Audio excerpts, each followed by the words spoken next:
Hoje eu não vou comentar a respeito de política e nem de economia. Eu quero contar uma história que aconteceu lá no México. O México que, segundo Humberto Costa do PT, faz fronteira com o Brasil. A história vem de lá do México, o país fronteira com o Brasil, segundo o professor de geografia Humberto Costa, do PT, diga-se. E a história é o seguinte: ela começou há cerca de uns 20 e poucos anos atrás, envolveu um rapaz.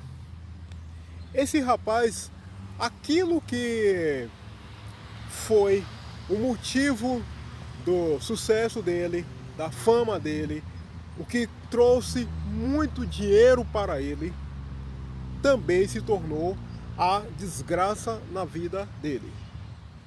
O nome desse rapaz é Juan Luis Laguna Rosales.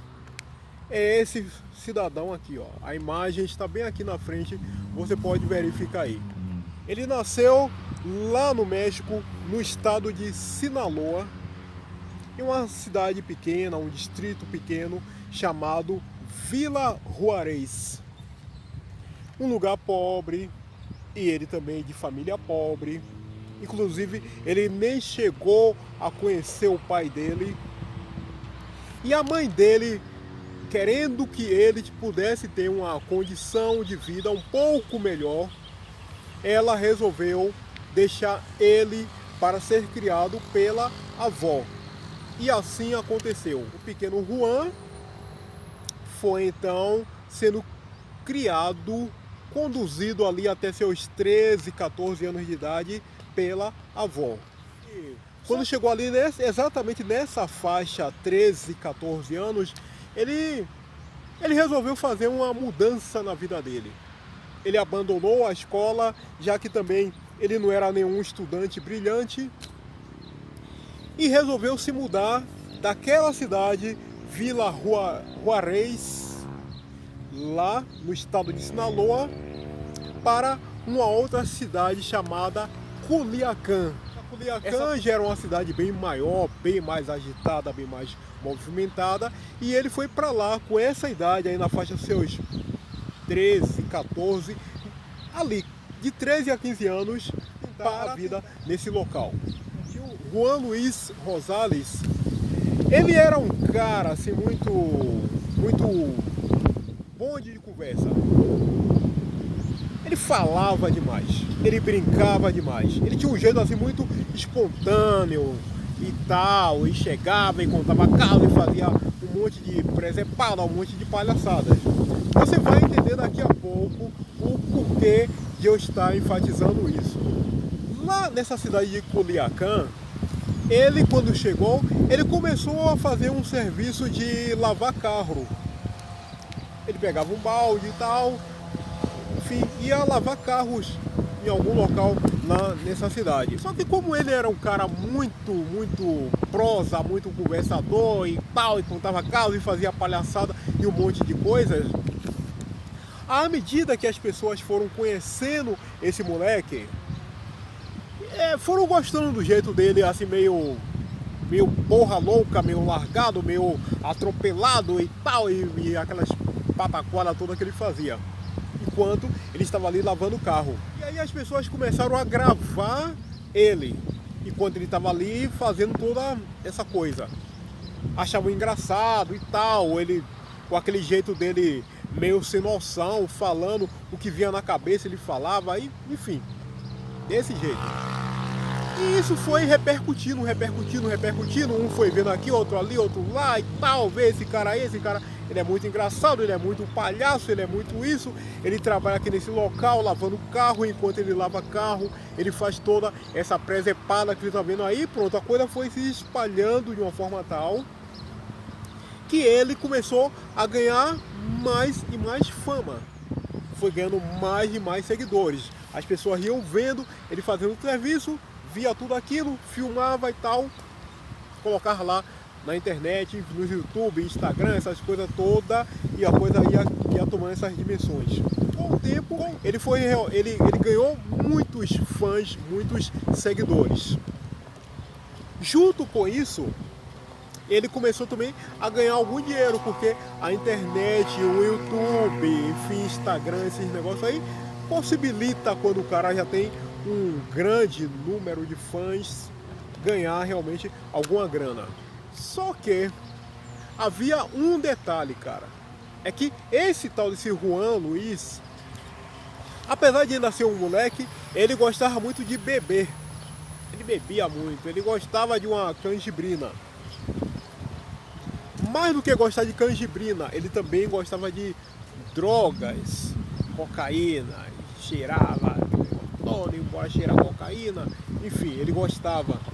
Então ele combinava cocaína de um lado, bebida do outro, mas aquele jeito malucão dele, doidão, um pau e atropelado e vamos que vamos, pronto.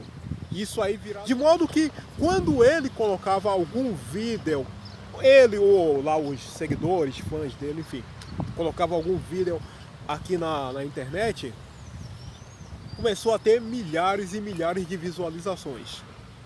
Com isso, algumas pessoas, principalmente alguns cantores lá do México mesmo, vendo isso, sabendo que ele era sinônimo de visualização, colocou um vídeo lá com esse cara, pronto, a coisa estourava. Então começaram a convidar ele para participar por causa daquele jeito dele lá, todo doido, regado a bebida, drogas e tal, e lá se vai, e dessa forma.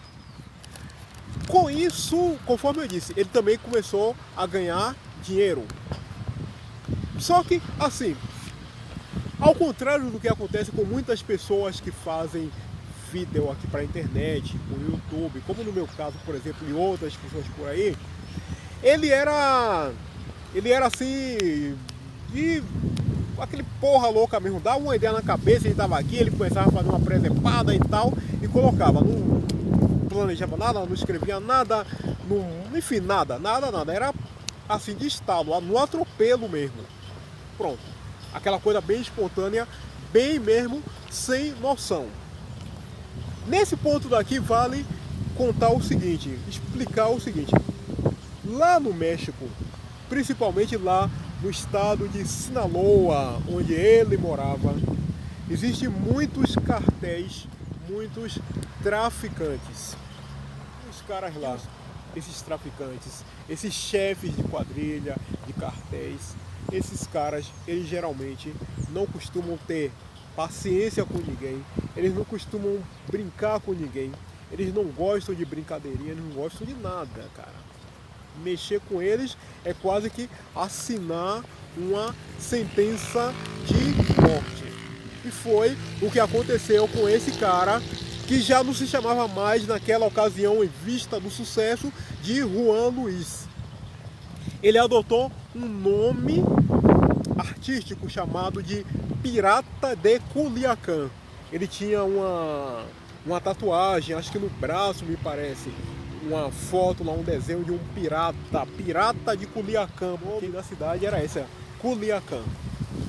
E aí, lá vai, e uma certa ocasião, conforme eu disse lá no começo do vídeo, aquilo que foi fama, sucesso, dinheiro para ele, esse jeito dele todo extrovertido, não sei o que, pá, todo porra doida, foi o começo da desgraceira dele. Porque em uma certa ocasião ele estava lá todo loucão, bebeu muita cocaína no fígado e lá vai todo porra doida. O que é que esse cara resolve fazer?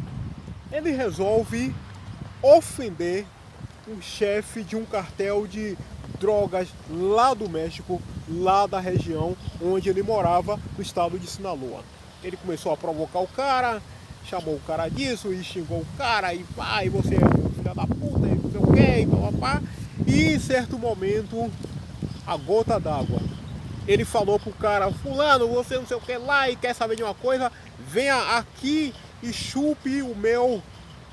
Foi isso aí que você pensou, cara. Ele mandou o traficante lá, o tal, chupar o tal dele. Esse vídeo poderia não ter sido divulgado aqui na internet e tal, YouTube, esses negócios todos. Poderia não ter sido, porque era uma verdadeira bomba relógio.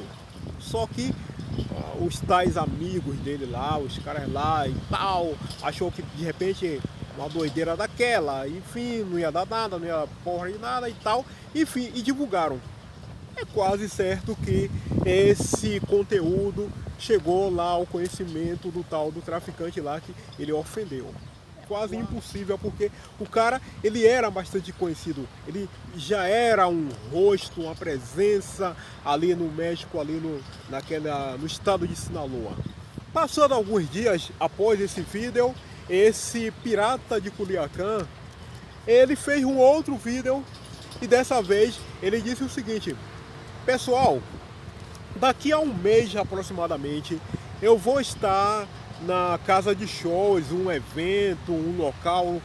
Aí citou lá o nome do lugar onde ele ia estar. Daqui a um mês eu vou estar lá, eu vou estar com vocês, a gente vai se divertir, a gente vai dançar, a gente vai fazer uma presepada e pá, e não sei o que lá, eu espero vocês lá e etc. E é isso aí, vamos que vamos, e já era, e foi. Pronto, no dia lá que ele falou, dia, hora e local, ele foi lá para esse tal, dessa casa de show lá, esse evento, enfim, e estava lá. E em determinado momento chegam alguns caras nesse local, nessa casa de espetáculo, e não precisaram perguntar quem era o tal do pirata de Culiacán, porque o rosto dele já era bastante conhecido ali na região por causa dos vídeos que ele fazia. E esses caras executaram esse moleque com mais de 10 tiros. Antes de completar 18 anos de idade, acabou-se a carreira daquele moleque. Acabou exatamente ali naquele local. Um moleque que tinha de fato muito potencial. Poderia ter ido mais longe se tivesse alguém para orientar, alguém para ajudar, enfim, para tudo. Ele chegou a ganhar dinheiro e não foi nem pouco dinheiro, foi até uma grana considerável ele chegou a ganhar. Mas isso aqui, faltou senso de juízo, faltou um monte de coisas e infelizmente a descontração dele, a brincadeira, regado, acompanhado de bebida, de droga e de tudo, que fez com que ele explodisse lá no México, se tornou então o motivo pelo qual ele foi parar lá dentro do cemitério. Então esse daí foi o fim do pirata de Culiacán. Ele tinha tudo para seguir em frente, mas no dia que ele resolveu mexer com uma pessoa que não estava nem aí para ele, estava lá, enfim, ele então encontrou o fim da carreira dele. Esse é o nosso vídeo de hoje. Eu espero que você goste, eu espero que você tenha apreciado a história desse pirata. Hoje é sábado, um sábado muito bom por sinal, temperatura muito agradável neste momento. Ótimo sábado para você, excelente domingo para você e até o nosso próximo encontro. Antes, faça a gentileza, deixa aí um gostei, dá essa força, dá essa moral